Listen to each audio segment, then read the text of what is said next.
Hello friends, I welcome all of you. This is the first lecture of this course and here I'll give you overview about Nexus switches. So friends, these switches were introduced by Cisco in 2008. They wanted to meet the growing need of network expansion because customers were looking for switches which could provide high port density, zero latency, high performance, high availability, scalability, and business continuity. So basically, they wanted to meet the requirements of business critical applications. There are many customers which deal with these kind of applications, like your banks, financial institutions, share markets. And there were some customers which deal with huge flow of data, like Gmail, Google, Facebook, Instagram. They wanted a switch which could meet these requirements. So Cisco introduced these switches. So these basically contain comprehensive features. So high performance means when network is passing through a switch, there should not be much processing delay. There will be, but it should be in microseconds. And switch should have high port density, like it should have 40G ports, 100G ports. Scalability means if your network has expanded, so switches should be able to handle the load. Expansion does occur, it may be due to applications, users have moved in, or suddenly the load has increased due to change in business plan, whatever. So your switch should be capable of scalability. Operational or business continuity means if there is an outage, be it at switch level or supervisor level or power module level, there should not be impact to the traffic or the environment. The purpose is that Cisco wanted to achieve zero downtime. So there are 8 categories of these hardwares. Latest one is 9000, which is known as ACI, Application Centric Infrastructure, which is basically SDN approach of Cisco. 7000 series, 6000, 5, 4, 3, 2 and 1. 1000V is not a hardware, it's a software used for virtualized environments. I will cover 9000, 7000, 5000 and 2000. For 9000, I already have one section in this course. You can refer that and get the information. I'll start with the 7000, which is a modular. And then in the next couple of lectures, you will see introduction about 5K, which is non-modular. Then 2K, which is just like a module. It is a switch, but it will be used as a module because it doesn't have its own brains. CPU is not there. So this was the introduction about the Nexus switches. Now I'll take you to a slide wherein I'll talk about 7000. I told you this is a modular platform. So modular means there would be modules which you can attach or detach. So there are basically 2 subcategories of 7000. First one is 7000 itself and second one is 7700. Architecture wise, design wise, there is no difference. It is just that 7700 is more advanced in terms of port density, high throughput in terms of complete chassis, high traffic handling capacity of each module. Means throughput at line card is much higher than the predecessors, and chassis level throughput is also very high. I will talk about it. And point to remember here is that the line cards or modules which are designed for 7000 cannot be used on 7700 and vice versa, because Cisco has specifically created line cards for 7700s, fabric modules for 7700, so those cannot be interchanged or used at 7000. So that is the reason I mentioned here. These two are different hardware platforms. So remember that the components of 7000 series cannot be used in 7700 and vice versa. So design wise, there's no much difference. Architecture is same, the CLI is same. Once Cisco launches the NXOS version for 7000, they will also launch it for 7700 at the same time. The feature wise, it is just that it is more capable of handling large amount of data, provides high performance to the network environment. So there are 4 main components in this 7000 series, which includes 7700. First one is chassis. Second one is input-output modules or payload modules. Supervisor engines, that is your CPU, the brains, and the fabric modules. I'll cover all of these 4 now. Chassis is just like your house. It will contain all of your supervisor modules, input-output modules, fabric modules, power supplies, fan trays, fan modules. It will also provide cooling mechanism to the complete infrastructure which is inside this chassis. So it is just like your own home. Everybody is sitting inside the home. So input output modules means the modules which are used for connecting the servers or other switches, be it at core layer or at aggregation level. So it is for data plane forwarding. So there are two categories of these, M and F series. Supervisor engine is just like brain of the switch, which will basically handle your management and control plane traffic. That is the traffic of layer 2, layer 3. Layer 2 means the traffic of spanning tree protocol. Management traffic means telnet, SSH, SNMP traffic. Layer 3 traffic means routing protocol traffic. If you are using EI, gRPC, OSPF, the neighborship messages, the hello packets, LSAs, all will be done by CPU. And if you are using LSCP, which is a layer 2 feature, the traffic of LSCP will also be handled by supervisor engine. So it's basically brain. It takes care of the tables as well, routing table, MAC address table, access list, and your QoS classifications. That is handled by supervisor engine.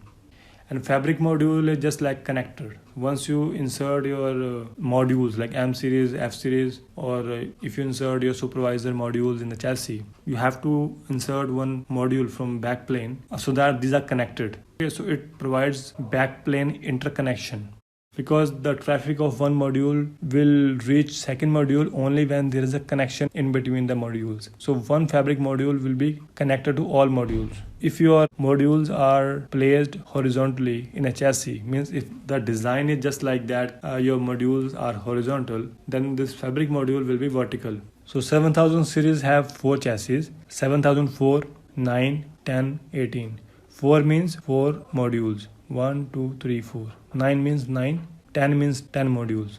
7010 means 10 modules. So you can see that in this chassis, the difference is that the placement of line cards will be vertical. And the positions of these supervisor engines is also reserved. You cannot simply insert the supervisor module in place of any other module. Every chassis has redundancy available for supervisors. So 2 modules are reserved for supervisors. So when I say 7004 series chassis, that would mean 2 are reserved for supervisor and 2 for data plane forwarding. And 7009, it will have 2 reserved for supervisor and 7 for payload, input output, M or F series. Similarly 10 and 18. 7009 was introduced as a switch for easy migration from 6509E. Okay, because many enterprise customers were using 6509E's switch chassis, so they wanted to migrate. So this was a very fit chassis for them. And these are 4 chassis for 7700. Smallest one is 7702. So in this chassis, only one SOAP module will be used. You cannot use both. Of course, you can't use the complete switch for control plane management. One will be for data plane and one will be for control plane. So this is the only switch which doesn't provide a redundancy at supervisor level. And similarly 7706, 771810. So these have high density ports, and number of ports and port density will depend upon the module. So we'll refer the module as well. Now this is the broad comparison between 7000 and 7700. So on the left side you can see that I mentioned models available. I've shown you 4 models of 7000, which are 7, 004, 9, 10, 18. And similarly 4 models for 7700. That is 7702 till 18. Supervisor redundancy. All of the models are capable of supervisor level high availability. And in this I've told you only one model of 7700, that is 7702, doesn't have it because it has only 2 modules. Both cannot be used for supervisors. The supervisor module types. There are 4 kind of modules available these days for 7000. First one is SOUP 1, which is very old, then SOUP 2 and SOUP 2E.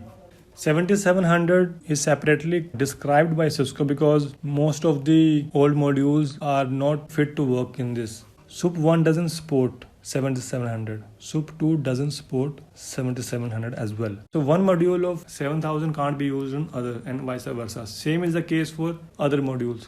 So now let's talk about total slots. I've told you how these are calculated. The last number 7004 means 4 modules, 9 means 9, and this is how it works. Input output modules, which are used for data plane forwarding for connecting servers and switches at core layer and aggregation layer. So you can reduce the number of supervisor modules from the total. Rest will be input output. Very easy to calculate. Maximum bandwidth per slot means how much traffic one module can handle per slot. The best module can handle 550 Gbps. So there are some modules which are not capable of this much, 550. I have just mentioned the highest or the maximum bandwidth available for this chassis. There is one module which is capable of handling 550 Gbps traffic, full duplex. But 7700, it is still 2.8 terabits per second. It is very high. That is why these are high performance devices. Maximum switching capacity means the total. So if you have 7010 series, you have 8 modules and 2 supervisor engines. So total switching capacity is 17.6 Tbps on this 7018. And for 7700, it is 90 series, almost 4.5 times jump. So input-output modules are of two types, M series and F series. M series were initially launched as high feature set modules, and F series were purely for providing zero latency, high throughput. So F1, F2, F2E, F3, these are the modules which are supported. And M series, M1, M2, M3 in 7000, and similarly you can check it for 7700. You can see M1, M2 don't have support for it. Fabric module, Fab 1, Fab 2. So Fab modules are interconnections. Just like you connect two electric points, you need to have one interconnection. So this module provides that. Fab 1 provides 46 Gbps of throughput to every module. Fab 2 provides 110 Gbps. Fab 3, I think it provides some 400 Gbps. So it's really costly and very advanced. But in all of my lectures, I have used very basic modules because I just wanted to show you how these things work. Rack rentals are already very costly, so I can't afford to have a latest hardware because that will become beyond my reach. So 5 Fab modules can be used in 7000 series chassis to achieve best performance or best throughput. But here 6 modules can be used. So how do you calculate the total switching capacity? Let's take one example for 7718. So it has 18 total modules. So input-output modules are 16. So for this chassis, the per module capability is 2.8 Tbps. I mentioned here 2.8 Tbps. It also belongs to 7718. So each module is capable of that much. So multiply 2.8 with 16 and then multiply it by 2 for full duplex operation. You will reach 89.6, roughly equal to 90 Tbps. That is why this 90 Tbps is mentioned here. This is a comparison of 7000 series chassis. 4 models of 7000 are available and 4 for 7700, which I'll cover in next slide. The same thing, supervisor level redundancy, all have it. Input-output module, we have come to know how these are calculated. Bandwidth per slot, 440 Gbps. This chassis is capable per module. This is per module. Switching capacity 1.92 for this. Number of 1 GE ports. So these ports depend upon the modules, the type of module you use. So if you have a module which has capability of 1 GE port, 48 port, let's assume. So in 7004 chassis, if you use both of those modules, then total number of 1 GE port will be 96. Similarly for 10 G port, means this chassis can maximum support 96 ports. And if you have one module which is capable of 100 GE port, and that module is there, I will show that to you once I take you to next chapter. So that module has 6 GE ports. So for 7004, there would be support for 1200 GE port. Similarly for 7010, 48. This is the capability of each chassis. Rack unit means the height. 1 RU means 1.75 inches. You can multiply 7 with 1.75 to reach the height. So this is really big in size, 7018.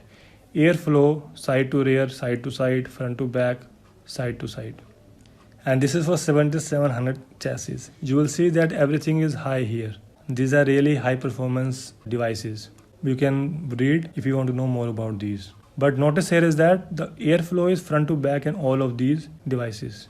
And see the switching capacity, 7718 has 90. And 7702 doesn't have supervisor level redundancy. I mentioned it as yes, it should be no. Just I'll correct this PPT once I upload.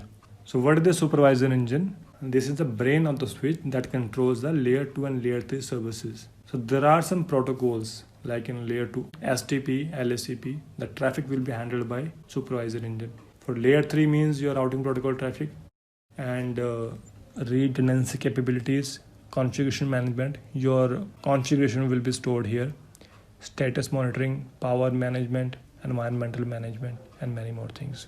So your routing table will be handled by it. I've mentioned here management functions like telnet, SSH, SNMP, netconf, control plane functions like routing protocol, STP, LACP. There is a feature to debug the capabilities. You can use Ethereal, which is inbuilt, to capture the traffic which is handled by the CPU. In fact, every line card has its own CPU. That I'll talk about later, but this is basically to handle the complete chassis.